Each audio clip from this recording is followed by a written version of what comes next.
Kdenliveல strobe light effect or light flickering effect எப்படி நம்ம create பண்ணுறது. ப்ராஜெக்ட் பின்னில் பார்த்தீங்கன்னா ஆட் கிளிப்னு ஒரு ஆப்ஷன் இருக்கும். அதை நீங்கள் கிளிக் பண்ணி பார்த்தீங்கன்னா ஆட் கலர் கிளிப் அப்படின்னு ஒரு ஆப்ஷன் இருக்கும். அதை நீங்கள் கிளிக் பண்ணிவிட்டு அதில் பார்த்தீங்கன்னா நிறைய கலர் இருக்கும். அதில் வந்து நீங்கள் பிளாக் கலர் வந்து நீங்கள் செலக்ட் பண்ணிவிட்டு நீங்கள் ஓகே கொடுத்துருங்க. இப்போ ப்ராஜெக்ட் பின்னில் பார்த்தீங்கன்னா பிளாக் கலர் கிளிப்னு ஒன்று வந்து இம்போர்ட் ஆகிருக்கும். அதை வந்து நீங்கள் கிளிக் பண்ணி ட்ராக் பண்ணி உங்கள் டைம்லைனில் வந்து நீங்கள் ப்ளேஸ் பண்ணுங்கள். உங்கள் வீடியோவில் எந்த இடத்துல கரெக்டாக லைட் ஃப்ளிக்கரிங் வந்து ஸ்டார்ட் ஆகணுங்கிறத வந்து நீங்கள் கரெக்டாக அந்த இடத்துல வந்து நீங்கள் அந்த பிளாக் கிளிப்பை வந்து நீங்கள் ப்ளேஸ் பண்ணிவிடுங்க. ப்ளேஸ் பண்ணிவிட்டு எஃபெக்ட்ஸ் டேப்பில் பார்த்தீங்கன்னா அதில் பார்த்தீங்கன்னா ட்ரான்ஸ்ஃபார்ம் டிஸ்டோர்ஷன் அண்ட் பர்ஸ்பெக்டிவ்னு ஒரு ஆப்ஷன் இருக்கும். அதை நீங்கள் கிளிக் பண்ணி பார்த்தீங்கன்னா ட்ரான்ஸ்ஃபார்ம் அப்படின்னு ஒரு ஆப்ஷன் இருக்கும். அதை நீங்கள் கிளிக் பண்ணி அந்த கலர் கிளிப்பில் வந்து நீங்கள் ப்ளேஸ் பண்ணுங்கள். ப்ளேஸ் பண்ணிட்டீங்கன்னா ட்ரான்ஸ்ஃபார்ம் மோட் வந்து அதில் ஆக்டிவேட் ஆகிடும். இப்போ பார்த்தீங்கன்னா உங்கள் கீபோர்டில் லெஃப்ட் ஏரோ வந்து நீங்கள் ப்ரெஸ் பண்ணிங்கன்னா ஃப்ரேம் பை ஃப்ரேம் உங்களால் வந்து மூவ் பண்ண முடியும். அதே மாதிரி தான் நீங்கள் வந்து 2 ஃப்ரேம் தள்ளி ஒரு கீ ஃப்ரேம் வந்து ஆட் பண்ணுங்கள். இந்த ஐக்கானை நீங்கள் கிளிக் பண்ணிங்கன்னா கீ ஃப்ரேம் வந்து ஆட் ஆகிடும். அந்த ஃப்ரேமில் பார்த்தீங்கன்னா ஒப்பாசிட்டி வந்து நீங்கள் ஃபுல்லாக குறைச்சிருங்க. இன்னும் 2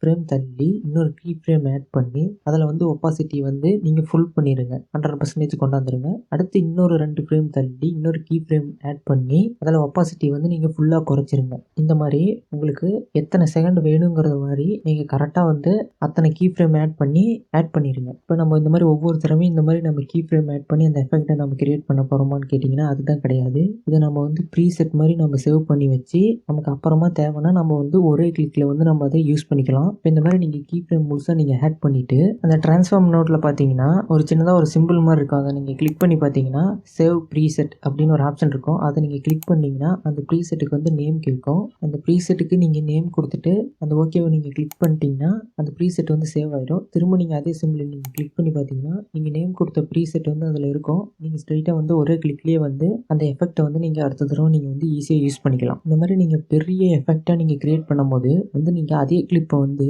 டூப்ளிகேட் பண்ணி நீங்கள் சைடில் வச்சு இன்னும் நீங்கள் லாங்கராக கூட நீங்கள் இதை நீங்கள் யூஸ் பண்ணிக்கலாம். இதே மாதிரியே இன்னும் Kdenliveல என்னென்ன எஃபெக்ட் நம்மளால் பண்ண முடியுங்கிறத நீங்கள் தெரிஞ்சுக்கணும்னா இப்போ ஸ்க்ரீனில் ஷோ ஆகிற இந்த பிளேலிஸ்ட்டை வந்து நீங்கள் செக் பண்ணி பாருங்கள்.